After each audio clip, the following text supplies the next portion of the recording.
Športové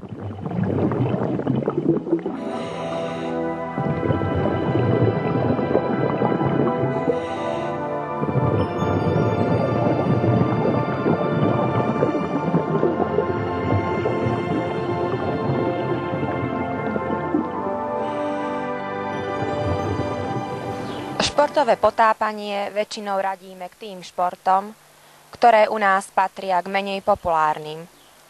Je to však šport náročný, ale krásny a príťažlivý, ktorý tu na Spiši zapustil pevné korene a má tu takmer 30-ročnú tradíciu. Teraz sa spolu vyberieme s našou kamerou na stretnutie s tými, ktorí tu v Spišskej Novej Vsi položili základy športového potápania a spoločne si pohovoríme o histórii a vývoji potápania na Spiši.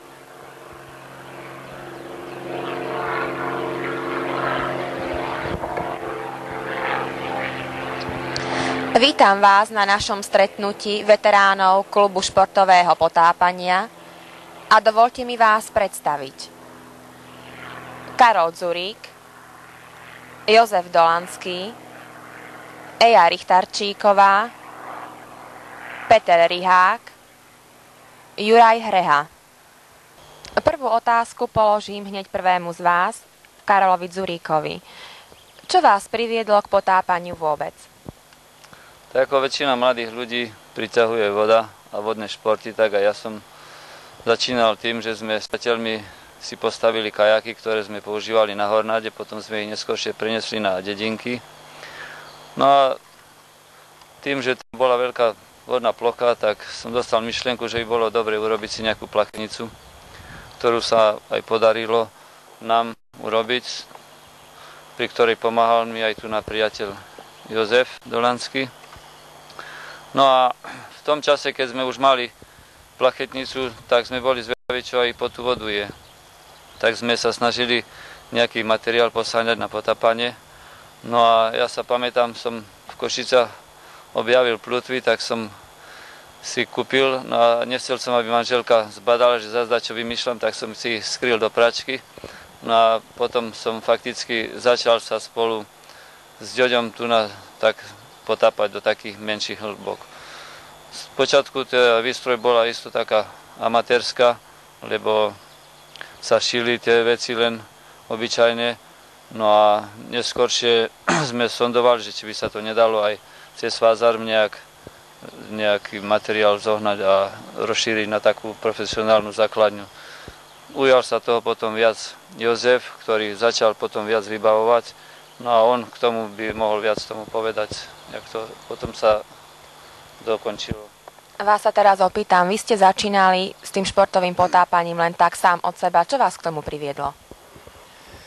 Ako člen Zväzarmu som sa viac informoval u súdruhov v Košiciach, ktorí už tam mali väčšie skúsenosti, ako aj materiálové.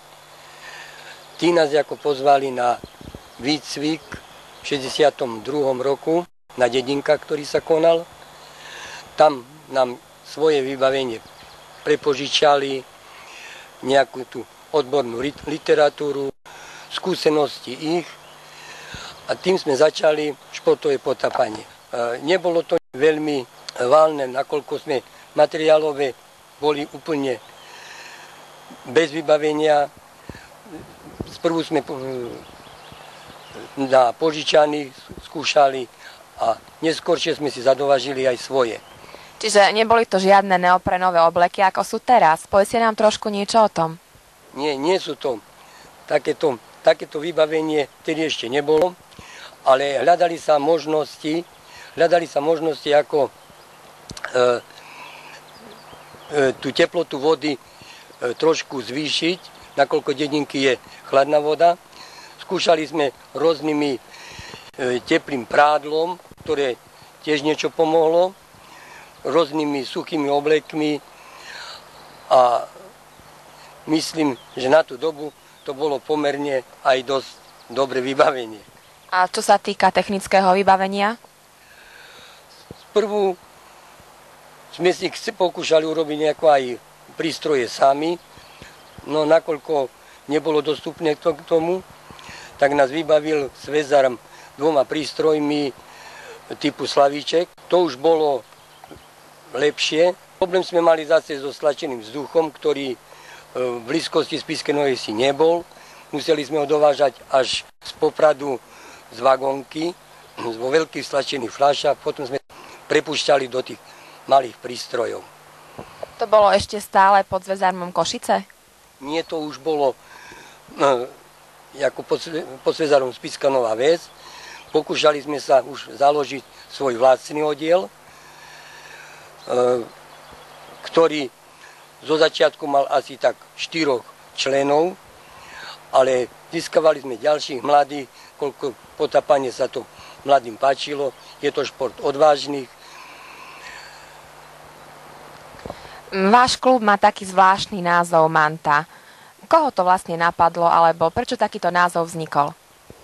No, napadla to mňa, nakoľko sa mi zaľúbila v knihách ryba, morská ryba, ktorá má názov Manta. Je to zo zrejnokov najväčší druh, má krásny spôsob plávania, vypadá ako plachtenie. Potápanie je šport typický pre mužov, no napriek tomu my tu máme zástupkyňu aj nežného pokolenia. Vy ste ako začínali? Začínala som v lete, keďže som mala prázdniny, tak sme chodili na priehradu.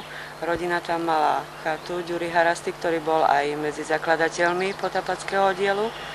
No a oni prevádzali v júli alebo v auguste podľa počasia sústredenie.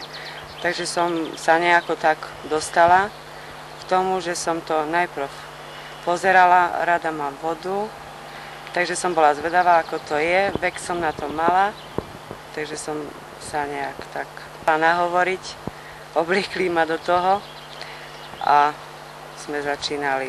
Takže neviem ešte. No a potom vlastne opakovalo to týždeň čo týždeň a stiahli vás spolu, aby ste boli členkou klubu? Tak nejako, lebo základňa ako taká klubová sa rozširovala, bola možnosť prijatia, čiže som vstúpila do Sväzarmu pod hlavičku ako klub Manta a sme chodili každé leto potom na sústredenia. V zime podľa počasia sme sa chodili potápať na Klauzy. My sme tak experimentovali viac menej, lebo nebolo všetkého tak na dostač, ani peňazí, aby sme mali zaistené, takže čo sme si sami pokúpili, plutvy, okuliare. Tu na Spiši je celkovo chladné počasie. Koľko stupňov mala približne asi voda? 12, 6. Podľa počasia, v jakom sme šli, lebo napríklad na jar boli aj také dni, že sa dalo celkom dobre existovať a ten neopren, keď už bol v tých, čo ja viem, v 67. roku už predsa bol vývoj nejak viacej v tom vpredu, takže už sa tá vrstva nejaká vytvárala medzi neoprenom a telom a dalo sa aj do tej chladnejšej vody ísť. Čiže po tie obleky ste si ešte niečo obliekali? Neopreny už nie. Ja už som zachytila len ten vývoj, keď už tie neopreny boli.